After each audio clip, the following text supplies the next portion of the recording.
huwa kama wasafa bihi nafsahu wa fawqa ma yasifu bihi khalquhu. Beliau berkata begini, segala puji bagi Allah sebagaimana Allah mensifati dirinya dengannya dan melebihi apa yang disifati oleh makhluknya. Coba perhatikan Pak, ucapan beliau ini luar biasa sekali.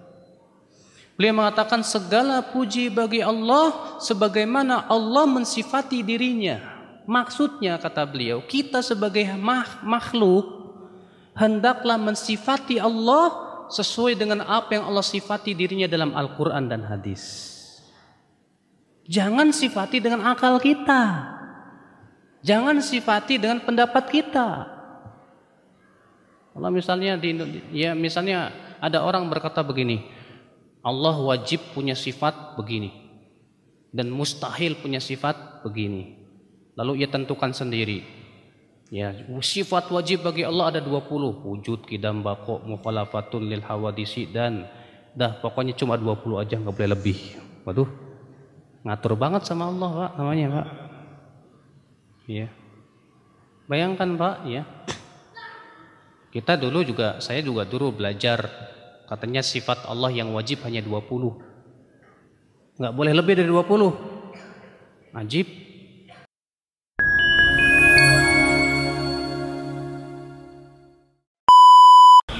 Bismillahirrahmanirrahim. Assalamualaikum warahmatullahi wabarakatuh. Alhamdulillahirabbil alamin, wassalatu wassalamu ala asyrafil anbiya'i wal mursalin sayyidina Muhammadin wa ala alihi wa sahbihi wa man tabi'ahum bi ihsanin ila yaumiddin, tsumma amma ba'd.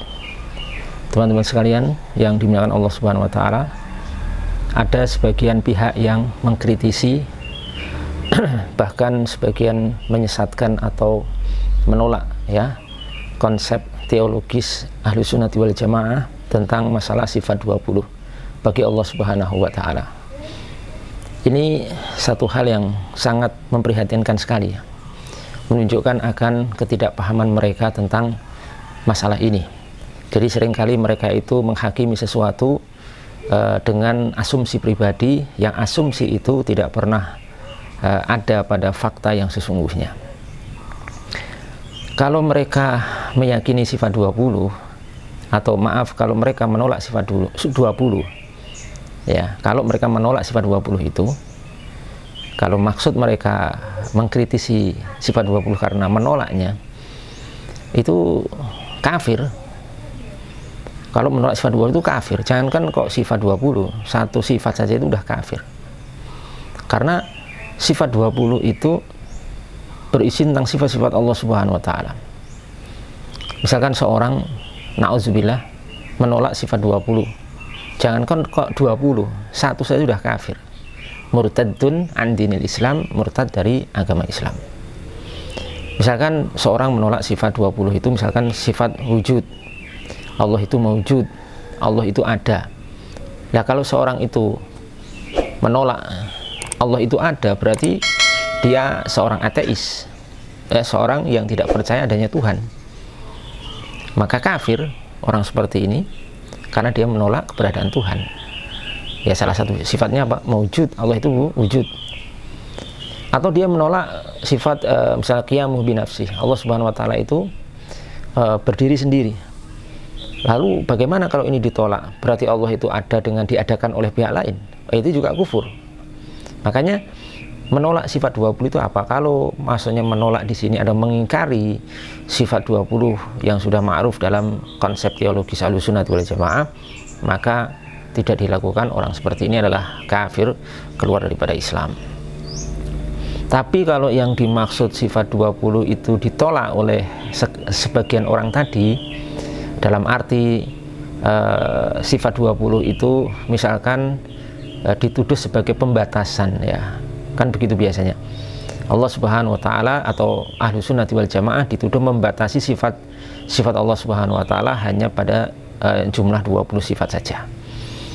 Kalau tuduhan ini yang dimaksudkan dengan menolak sifat 20, maka kita katakan ini tuduhan yang batil, tuduhan benar-benar fitnah, tanpa dasar, tanpa fakta dan data yang bisa dipertanggungjawabkan secara ilmiah. para ulama ahlu sunnati wal jamaah tidak pernah membatasi sifat-sifat Allah hanya pada 20 sifat saja. Ya, tidak pernah.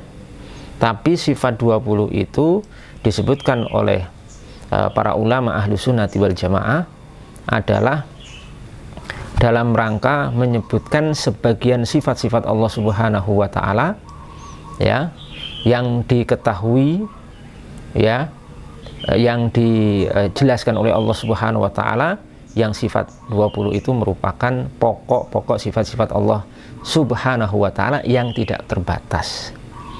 Saya ulangi, sifat 20 itu merupakan sifat pokok dari sifat-sifat Allah Subhanahu wa Ta'ala yang tidak terbatas. Artinya yang 20 disebutkan itu sifat-sifat pokok. Bukan berarti selain 20 itu tidak ada sifat-sifat Allah yang lain. Tapi disebutkan 20 karena itu yang pokok, dan sisanya yang belum diketahui atau tidak diketahui maka sudah terkandung secara tidak langsung, secara tadammunan di sifat 20 ini. Ya, itu maksudnya. Jadi tidak pernah ada ulama ahli sunnah wal jamaah membatasi sifat Allah cuma 20. Seperti misalkan disebutkan oleh Al-Imam As-Sanusi rahimahullahu ta'ala, yang beliau wafat tahun 895 Hijriah.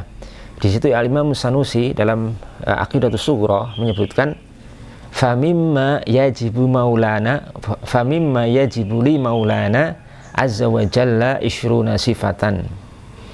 Maka di antara yang sifat wajib bagi maulana, bagi Allah Subhanahu wa Ta'ala atau azza wa jalla, ishruna sifat, 20 sifat.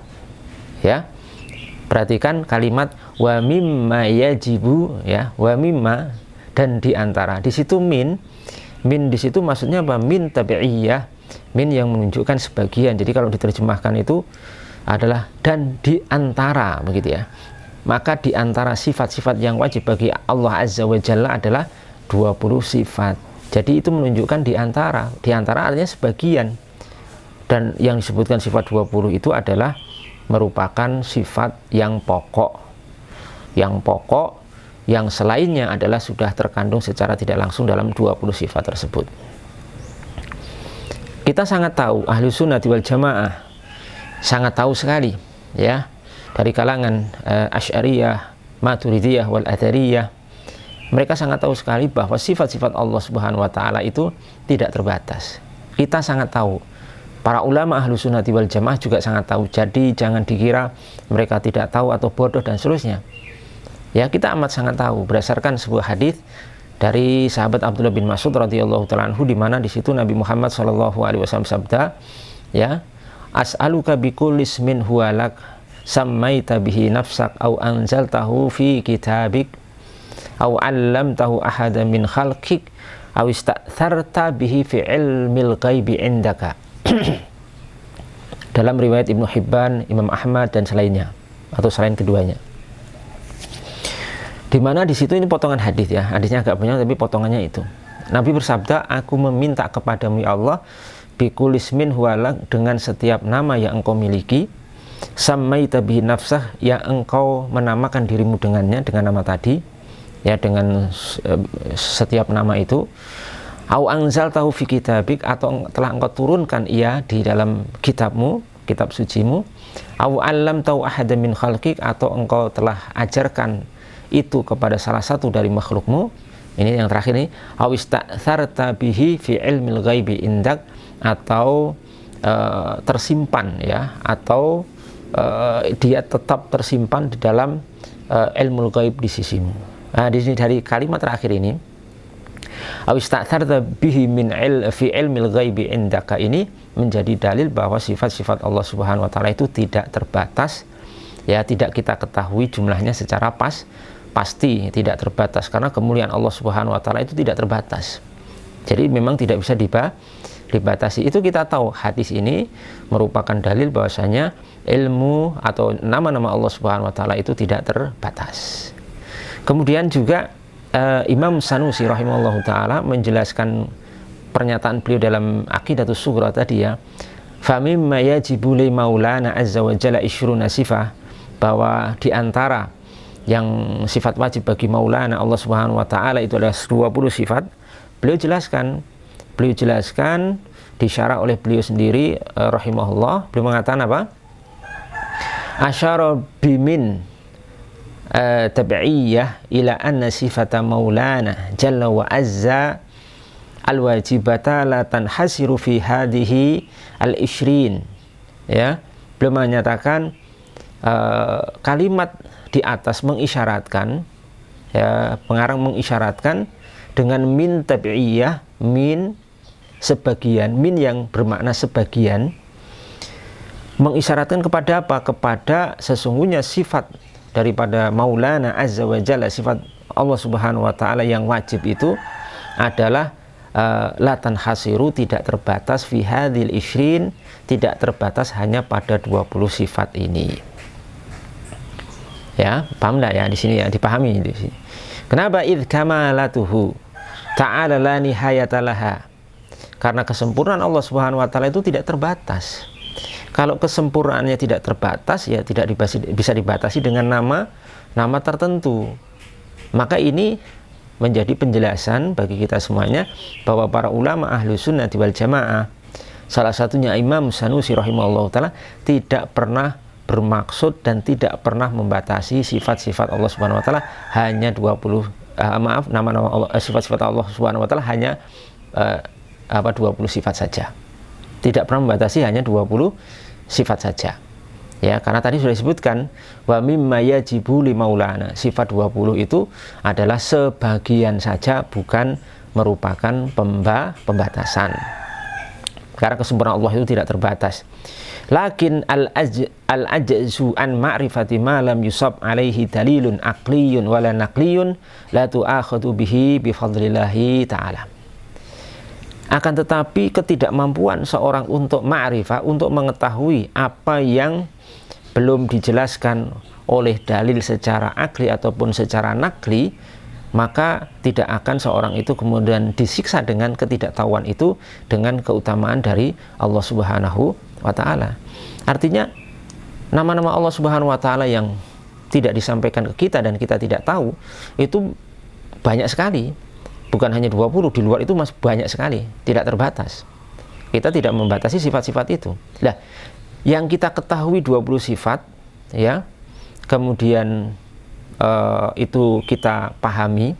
Adapun yang tidak kita ketahui atau belum kita ketahui, ya karena keterbatasan ilmu kita, maka di situ Allah Subhanahu wa Ta'ala tidak membebani sesuatu kepada hambanya di luar kemampuannya dan tidak akan melakukan mu'akhadah atau menyiksa hambanya dengan ketidaktahuan itu. Karena kalau kita dibebani untuk mengetahui semua sifat-sifat Allah yang tidak terbatas, itu artinya kita dibebani dengan sesuatu yang kita tidak akan mampu, dan itu tidak mungkin ada di dalam syariat Islam. Disebutkan oleh Syekh Ahmad bin Isa al-Ansari rahimahullah ta'ala dalam At-Tahdhib wal Ikhtisar, beliau mengatakan begini: wa qulna ba'du ma yajib li'anna kamalatahu la nihayata laha wa lam yukallafna bima'rifati jami'iha tafsilan li'anna taklifa ma la yutaq. Kami katakan sebagian yang wajib. Kenapa? Sebagian saja. Kenapa? Karena kesempurnaan Allah Subhanahu wa Ta'ala itu la nihayata lahu aw la nihayata laha, tidak ada ujungnya, tidak ada batasnya, dan kita tidak akan dibebani dengan untuk mengetahui semuanya, semua sifat-sifat Allah Subhanahu wa Ta'ala itu secara terperinci, karena hal itu merupakan pembebanan yang tidak mampu. Ya, sementara Allah Subhanahu wa Ta'ala berfirman, la yukallifullahu nafsan illa wus'aha, dan dia Allah tidaklah membebani jiwa kecuali dengan kemampuannya. Maka apa kata beliau? Fataraka taklifa bidzalika fadlan minhu ta'ala. Maka Allah Subhanahu wa Ta'ala meninggalkan untuk membebani itu, membebani para hamba mengetahui semua sifat-sifat Allah Subhanahu wa Ta'ala itu merupakan sesuatu yang keutamaan darinya. Artinya itu sudah sesuai dengan syariat Islam, di mana Allah Subhanahu wa Ta'ala tidak akan pernah membebani jiwa kecuali dengan kemampuannya.